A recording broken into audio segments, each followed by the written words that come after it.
आज आम आदमी पार्टी के नेता श्री अरविंद केजरीवाल जी की ओर से एक हास्यास्पद प्रेस वार्ता हुई, जिसमें उन्होंने ये क्लेम किया कि 5 में से 4 राज्य हारने के बाद आम आदमी पार्टी की लहर है। हास्यास्पद है कि जिस आम आदमी पार्टी को उत्तर प्रदेश में नोटा से कम वोट मिला, जिस आम आदमी पार्टी की उत्तराखंड में 70 सीटों में से 55 सीटों पर जमानत जब्त हुई, और जिस आम आदमी पार्टी के गोवा में मात्र 6% वोट मिला, उस पार्टी के नेता अरविंद केजरीवाल जी देश के यशस्वी प्रधान सेवक नरेंद्र भाई मोदी पर कटाक्ष कर रहे हैं। कटाक्ष करने का कारण कि वो दिल्ली में निगम का रिफॉर्म, उसका समर्थन नहीं करना चाहते।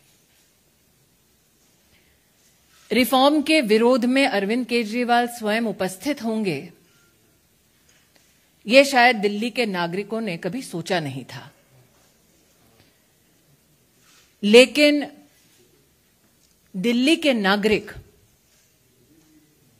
वो नजारा भी देख चुके जब अरविंद केजरीवाल जी ने स्वतः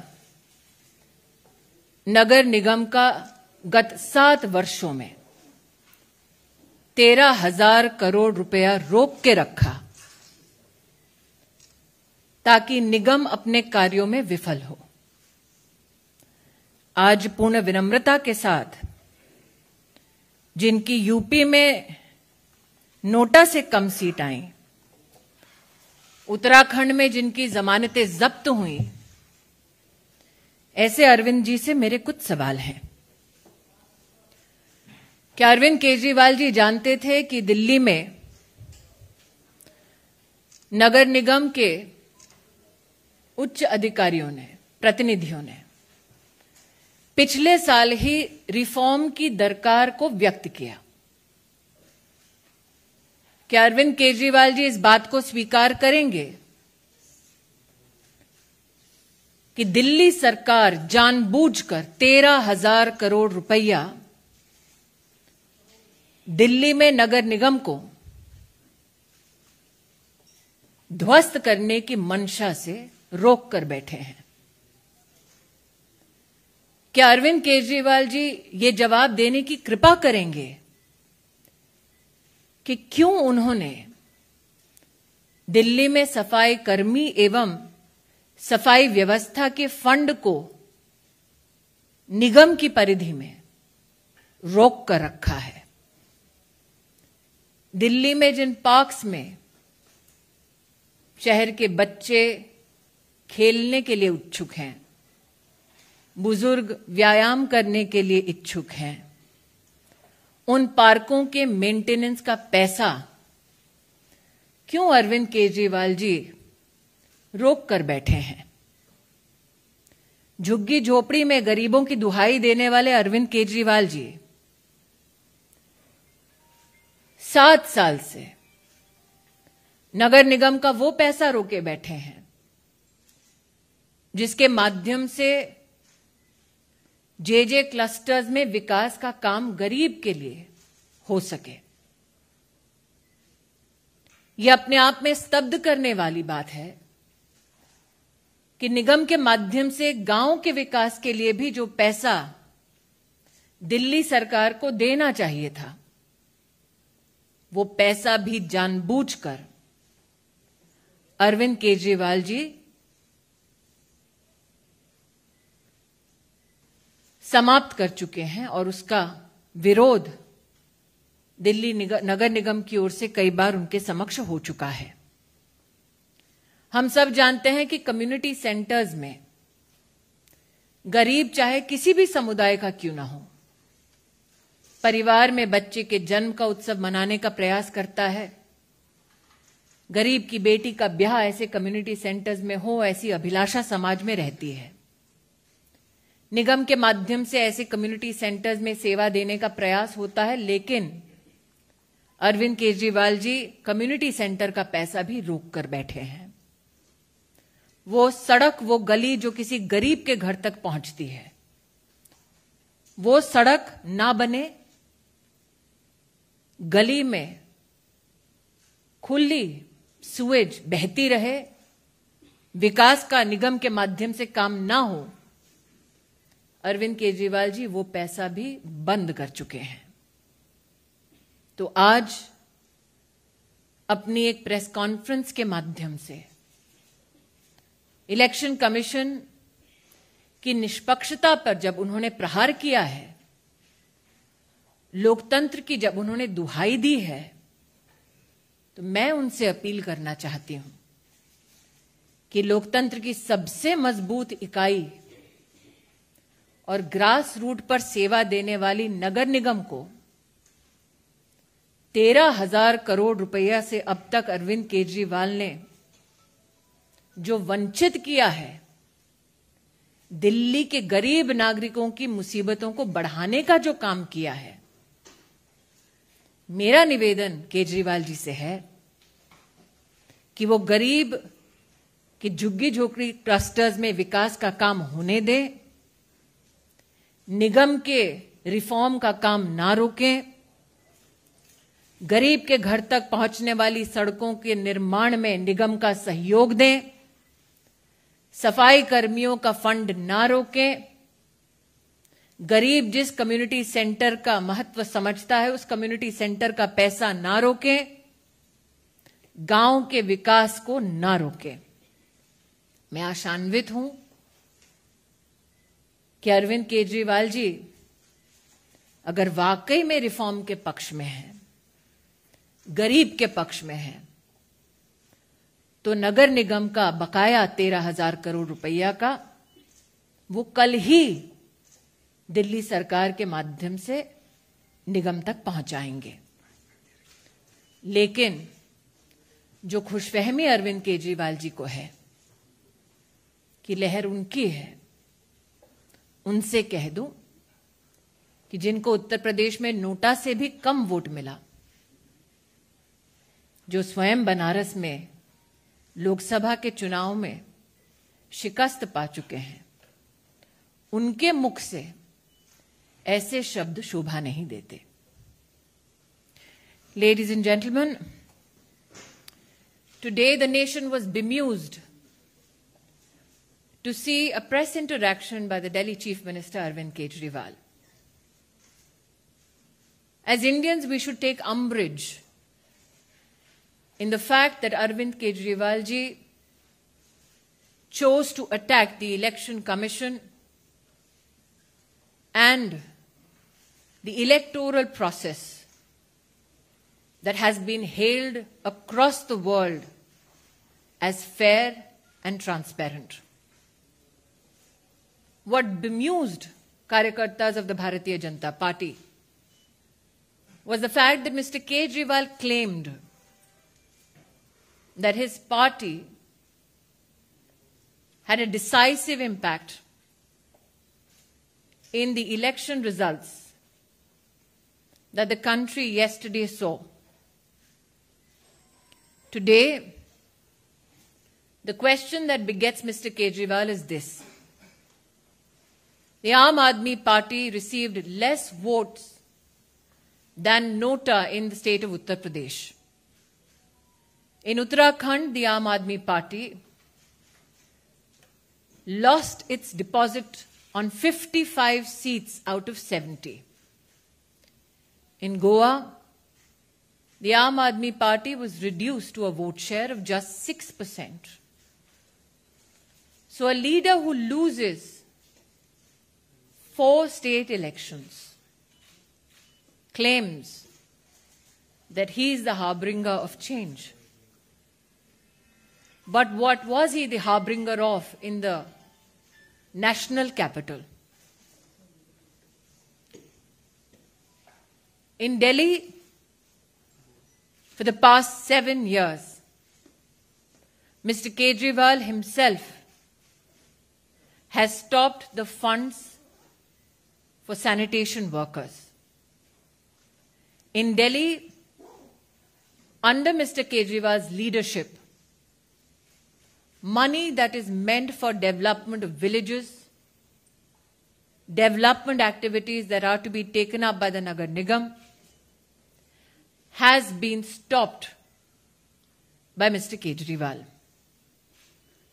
Jhuggi Jhopri clusters in Delhi are in want, in need of support from the Nagar Nigam, but Arvind Kejriwal chooses to starve the Nagar Nigam of funds.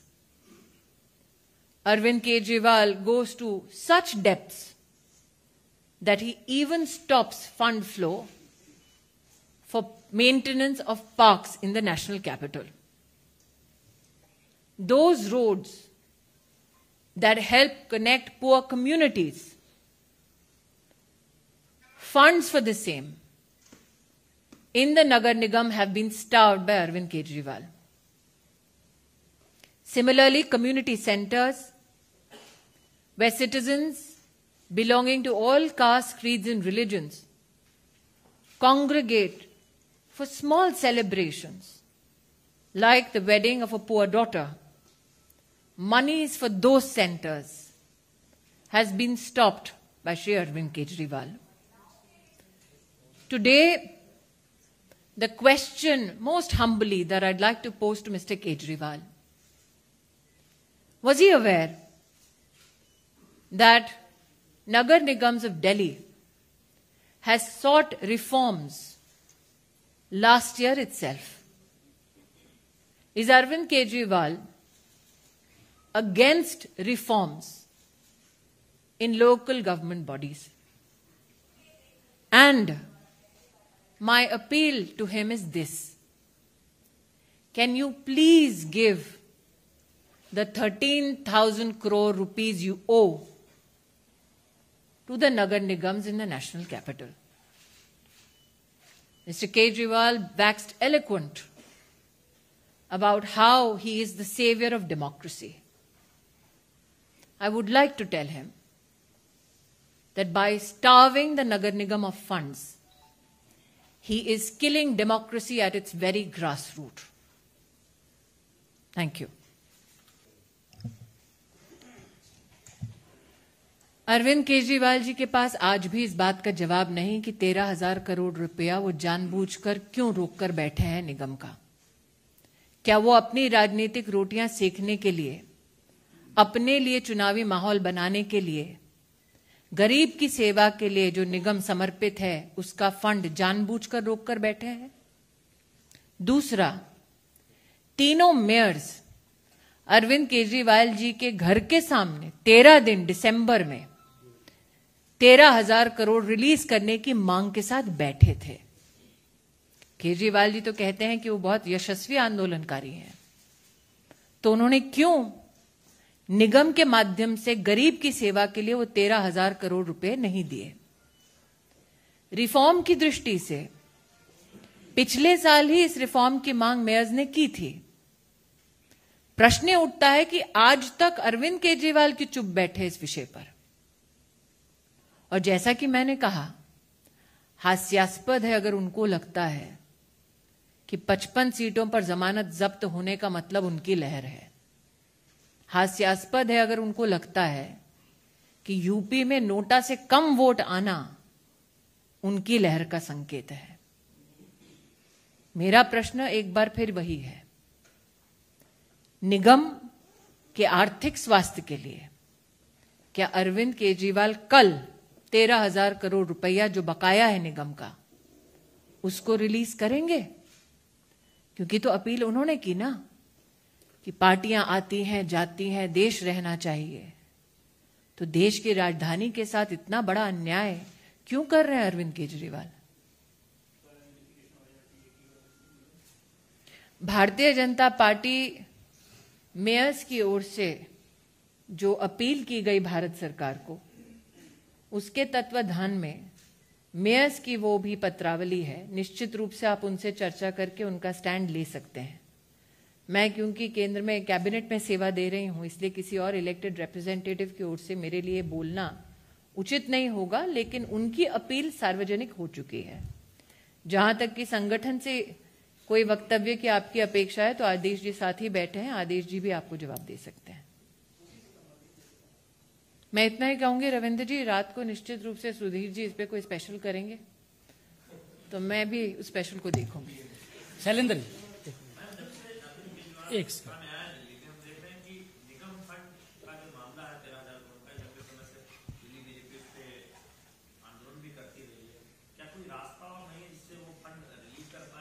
रास्ता एक ही है कि वो फंड इस वक्त अरविंद केजरीवाल जी दबोच कर बैठे हैं, वो रिलीज कर दें तो राजधानी की गरीब जनता उनका बहुत बड़ा एहसान मानेगी।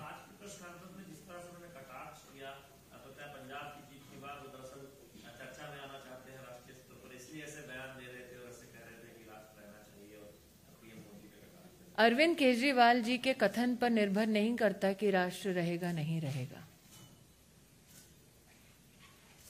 अगर एक व्यक्ति एक जीत के बाद और 4 राज्यों में हारने के बाद अपने आप को राष्ट्र से बड़ा समझ ले तो उनकी खुशफहमी तो जनता ही दूर करेगी। लेकिन मैं अभी भी अपने एक ही मुद्दे पर अड़ी हूं कि अगर वाकई में राजधानी में गरीब परिवारों की अरविंद केजरीवाल जी को चिंता है तो सफाई कर्मी के जो फंड हैं उसको रिलीज करें, गांव के विकास का फंड को रिलीज करें, गरीब के घर तक सड़क बने मेंटेन हो उसका फंड रिलीज करें, झुग्गी झोपड़ी क्लस्टर का जो फंड दबाकर बैठे हैं उसको रिलीज करें, और वाकई में लोकतंत्र की हत्या ग्रास रूट पर निगम को दबोचकर ना करें।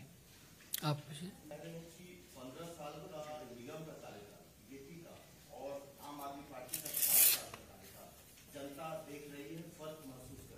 बिल्कुल जनता देख रही है कैसे 7 साल से 13,000 करोड़ रुपया जानबूझकर अरविंद केजरीवाल जी ने रोक कर रखा है।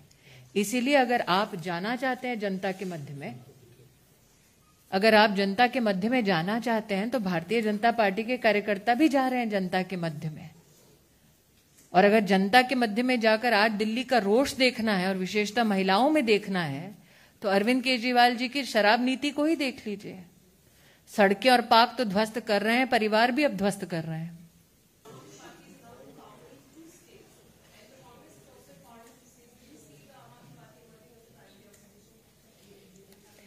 I am absolutely delighted at whoever wants to take up the space of the opposition, because my firm belief is that in 2024, yet again, it is the Bharatiya Janata Party under the leadership of the Pradhan Sevak that will fill the spaces needed to fill to serve in government.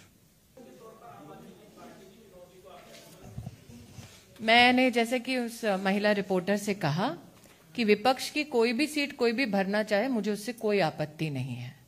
जहां तक कि आम आदमी party के नेतृत्व का सवाल है, मैं आपके माध्यम से, और आप एक वरिष्ठ पत्रकार हैं, आपके माध्यम से एक ही अपील करती हूं, स्पेस भरेंगे नहीं भरेंगे वो मुझे नहीं पता, नगर निगम के बैंक के खाते में 13,000 करोड़ रुपया भर दें। धन्यवाद। बहुत बहुत धन्यवाद।